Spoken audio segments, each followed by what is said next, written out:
Bienvenue à un nouvel épisode de Médecine en 10 minutes. Comme d'habitude, on va droit au but. Le sujet est expliqué d'une manière brève, claire et souvent illustrée. Alors, le sujet d'aujourd'hui est à propos de la goutte et de la pseudogoutte. Historiquement, la goutte est la maladie des gens riches. Elle est connue depuis l'Antiquité, depuis les anciens Égyptiens. Elle affecte environ 1 à 2% de la population. Et sa fréquence augmente avec le syndrome métabolique, c'est-à-dire avec le diabète et l'obésité et l'augmentation du cholestérol.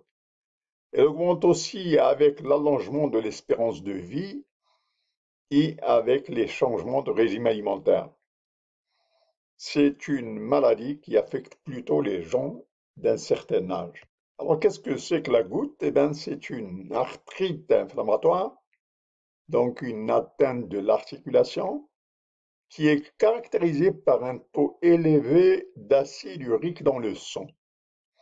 Alors, les cristaux d'acide urique se déposent dans l'articulation, autour des tendons, et ça entraîne des crises.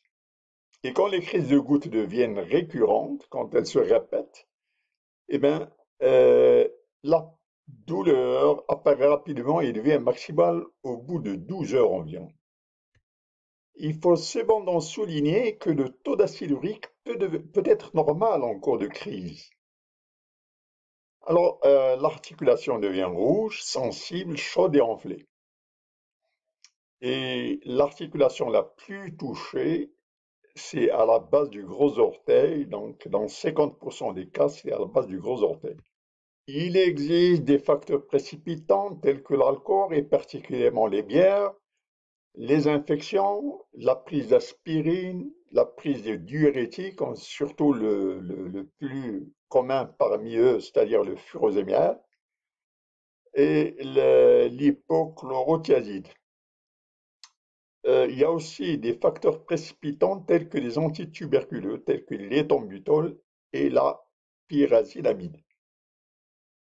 Podagre, c'est un terme savant qui veut tout simplement dire qu'il y a une douleur soudaine avec hypersensibilité et rougeur, réchauffement nocturne au niveau du gros orteil. On parle souvent de goutte, mais en fait, il existe deux entités, ce qu'on appelle la goutte et la pseudogoutte. Alors, ces deux entités ont une clinique identique, comparable. Mais comment différencier entre les deux? Eh bien, on utilise ce qu'on appelle l'extrait de l'articulation, c'est le liquide synovial. Alors, dans ce liquide synovial, on fait des études microscopiques et on cherche ce qu'on appelle les microcristaux. Alors, quand il s'agit de gouttes, les microcristaux s'appellent des urates monosodiques. Et en microscopie polarisante, ils apparaissent comme des aiguilles fines.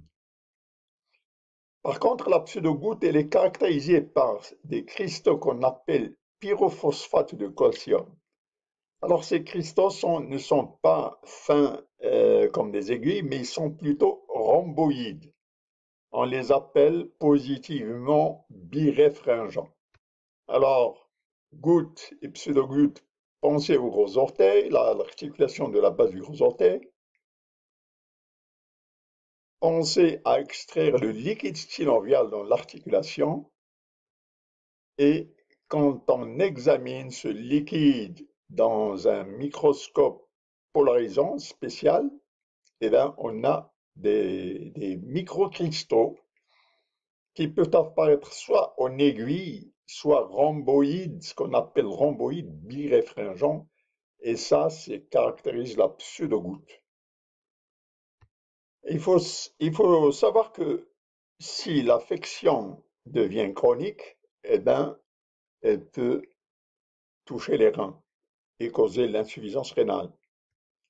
La goutte peut causer aussi des toffus. Ce sont ces gonflements, ce sont ces tuméfactions autour des doigts. Et on a dit déjà qu'elle peut se compliquée par une atteinte rénale, par une insuffisance. Elle peut menacer le pronostic vital si elle cause une insuffisance rénale. Et pensez au diagnostic par le prélèvement du liquide synovial. On en arrive enfin au traitement et dans le volet du traitement, on pense toujours à tort à la colchicine et aux anti-acides uriques, alors qu'en fait, l'élément clé dans la douleur, ce sont les anti-inflammatoires non stéroïdiens. Donc, en, en cours de crise, le premier élément de traitement, ce sont des antalgiques, des anti-inflammatoires non stéroïdiens. Alors, s'il y a une intolérance vis-à-vis des anti-inflammatoires non stéroïdiens, on utilise bien entendu la cortisone. C'est alors que vient la colchicine pour améliorer le sort des symptômes. Alors, après avoir traité la crise, il faut maintenant penser à la prévention des autres crises, des crises ultérieures. Alors, c'est alors qu'on utilise des médicaments tels que l'allopurinol et le probénécide. Alors, il faut tout de suite dire que le probénécide, il faut faire attention parce qu'il retarde l'élimination de pénicilline par le rein. Alors, classiquement, on distingue les gens qui éliminent des éliminations lentes de l'acide urique et l'élimination rapide de l'acide urique. Alors, cette distinction permet de choisir entre l'allopurinol et le probénécide. Alors, l'élément clé dans le traitement, c'est la diète. La diète, elle est fondamentale dans le traitement parce qu'il s'agit de, d'éliminer l'apport d'acide urique dans les aliments, donc tous les aliments qui pourraient apporter un excès d'acide urique pour le corps, il faut les éliminer. C'est surtout les abats et les fruits de mer. Alors par contre, il faut enrichir la diète avec beaucoup de vitamine C, surtout des pamplemousses, et avec aussi un régime lacté. Alors, les régimes lactés, c'est-à-dire des produits à base de lait, mais sachant que dans cette tranche d'âge, il faut faire aussi attention au cholestérol, donc il faut doser les choses pour savoir qu'il faut juste ce qu'il faut, non pas un excès pour ne pas tomber dans la polémique du cholestérol aussi. Alors donc, traitement de la crise, les anti-inflammatoires non stéroïdiens et la colchicine. Pour le long cours, les malades qui sécrètent beaucoup d'acide urique, il faut utiliser le probénécide. Et les malades qui en produisent peu, il faut utiliser l'allopurinol. Alors, je reviens sur un point essentiel que la goutte et la pseudogoutte ont une clinique qui est pratiquement identique et que pour différencier les deux, on utilise le liquide synovial et la nature du cristaux, c'est elle qui permet de trancher. Si on a des urates monosodiques en forme d'aiguille, c'est la goutte. Et si on a des pyrophosphates de calcium, des cristaux qui sont rhomboïdes, qui sont positivement biréfringents, eh bien, il s'agit de pseudogouttes. Alors, la pseudogoutte, pensez aux 4 H. Pourquoi? Parce qu'elle peut s'accompagner d'hémochromatose, d'hyperparathyroïdie, d'hypophosphatémie et d'hypomagnésémie. 4 H. Donc, le premier, l'hémochromatose, le deuxième, l'hyperparathyroïdie, l'hypophosphatémie,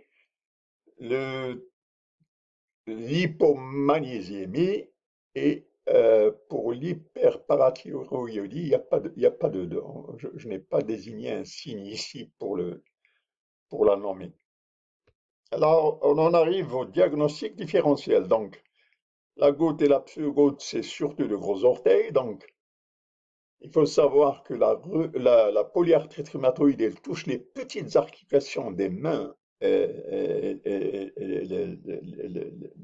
du poignet, alors que le lupus, lui, il touche les grosses articulations du genou et de la hanche. L'ostéoarthrite, elle, il faut penser aux grosses articulations, les articulations mécaniques qui supportent le poids, telles que l'épaule, la hanche et le genou. Alors, il faut retenir que la goutte peut causer des toffus, des calculs rénaux et une insuffisance rénale. Le diagnostic, on l'a dit, ça se fait par les cristaux et sur le plan traitement, en plus des médicaments, il faut bien sûr associer une diète d'exclusion de l'acide urique. Alors, je voudrais terminer cet exposé par un syndrome qu'on appelle le syndrome de Leschnian, qui est aussi caractérisé par une hyperuricémie, mais celui-là, c'est un syndrome qui est congénital, donc c'est une maladie héréditaire qui est rare. Elle est causée par un déficit de l'enzyme hypoxanthine guanine phosphorydobosyl transférase AGPRT. La mutation du gène situé dans le chromosome X. Le déficit de cette enzyme provoque une accumulation d'acide urique dans les fluides corporels. Et la combinaison d'une synthèse accrue et d'une utilisation réduite des purines conduit à des niveaux élevés de production d'acide urique. Alors, sur le plan biologique, il y a une augmentation importante d'acide urique dans le sang et dans les urines. Alors, le syndrome de Leschnial, pensez à une anomalie héréditaire à l'âge d'un an, entre 1 et 2 ans.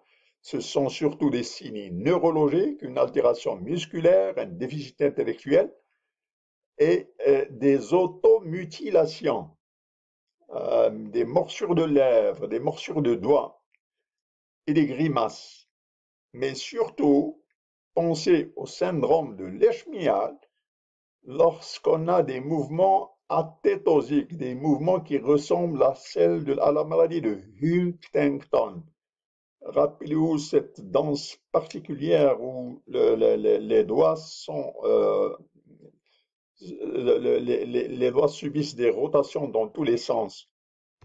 Dans le sud marocain, il y a une danse classique qu'on appelle la guédra. Eh bien, il y a une simulation des mouvements athétosiques. Mais ici, nous sommes en présence d'un nourrisson, et c'est un nourrisson qui a une malformation héréditaire au niveau du chromosome X. Alors, quelques e-books pour supporter la chaîne. Un autre e-book. Alors, merci d'avoir assisté à cet épisode de Médecine in 3 minutes. Euh, Voulez-vous cliquer le bouton like? Ça nous encourage, ça nous supporte, ça nous encourage à produire encore plus de vidéos. Et laissez vos commentaires. Vos commentaires, ils nous aident à savoir comment s'orienter à l'avenir. Merci.